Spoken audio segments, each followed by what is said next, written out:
уште првиот ден од мандатот најавив дека ќе бидат ревидирани наставните програми и учебниците.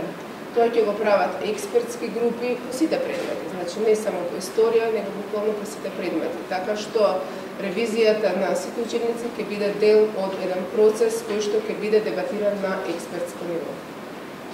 Учебници од кој ниво на образование учебници? Значи од сите, еве јас во моментов во Министерството имам добиено представка од Народниот правобранител за учебник кој што е за граѓанско образование, дека содржи односно учебник по општество кој што содржи дискриминаторски одредби. Со оглед на тоа што јавноста честопати беше соочена со примери на учебници во кои што имаме погрешни констатации, каде што има говор на омраза, каде што има дискриминаторски ставови, предрасуди, значи сите учебници ќе бидат отворени на процес на ревизија во целокупното образование со цел да се отстранат грешките кои што учениците ги учат. Добре, мора тука да направиме да паралела сега.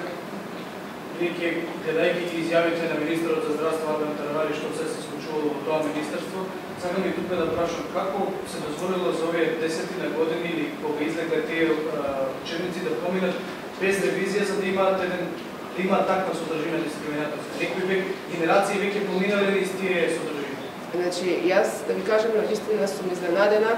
Прво, како излегле такви учебници, а второ, како Министерството не реагирало по согледувањата.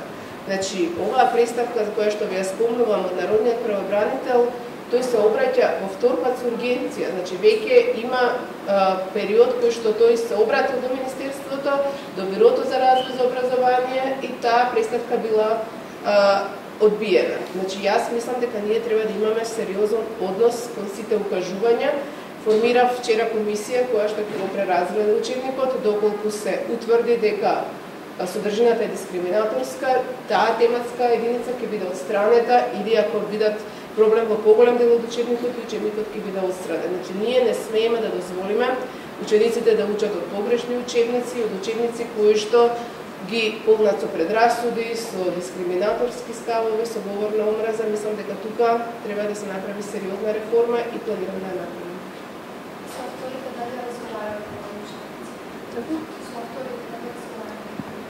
Значи, јас морам да ја почитувам постапката која што е предвидена во закон. Кога ќе се укаже дека има спорна содржина во одреден учебник, постапката предвидува формирање на комисија составена од лица представници на неколку институции, експерти во областа, представници на факултетите кои што се во областа, и таа експертска комисија треба да го даде својот став. Од кога ќе го добијам ставот од експертската комисија, значи ќе морам да постапам согласно со закон.